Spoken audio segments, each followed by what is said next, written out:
We have an update tonight on a news story that we've been following since late summer, now causing some heated discussions and drama in Lansing. This summer, the Michigan Supreme Court issuing a landmark ruling requiring restaurants to pay servers minimum wage by 2029. That's instead of $3.93 sub-minimum wage, the tipped wage. The decision sparking intense backlash from business owners, leading to organized protests and legal challenges. The debate intensifying in response to the ruling, the Michigan GOP staging a walkout on the House floor Friday night, demanding discussions aimed at preserving the sub-minimum tipped wage. But what I cannot commend is that my colleagues on the Republican side have left because they're not happy about one particular bill.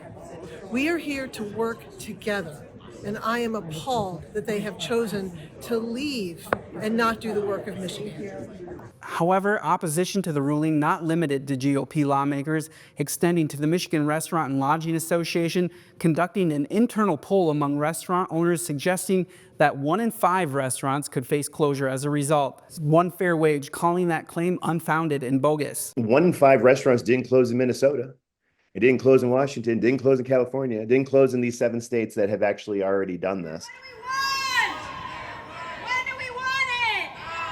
Spokespeople for Save My Tips calling One Fair Wage a front group rather than representative of actual worker sentiments. Both organizations, One Fair Wage and Save My Tips, calling the other AstroTurf organizations, each saying they're on the sides of workers. And it starts to become a partisan football through no fault of the workers. They're just trying to break through. So we're not interested in a Republican versus Democrat. That doesn't do anything for us.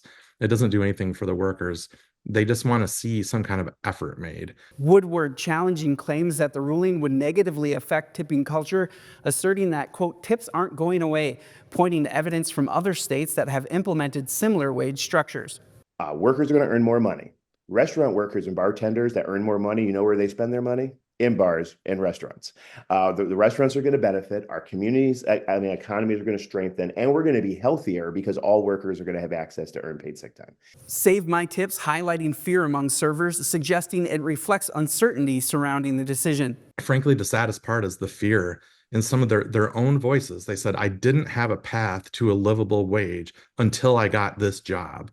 They take pride in it, and so they're fearful and they're mad. The tension between the two factions leaving workers caught in the crossfire, with many feeling compelled to choose sides. One Fair Wage acknowledging the difficulty for servers and bartenders to speak out, demanding to be paid more, with owners and managers instilling fear in the workforce about job security. I think what you saw last week is a demonstration that central to Republicans' economic development strategies is lowering wages and taking paid sick time away from workers.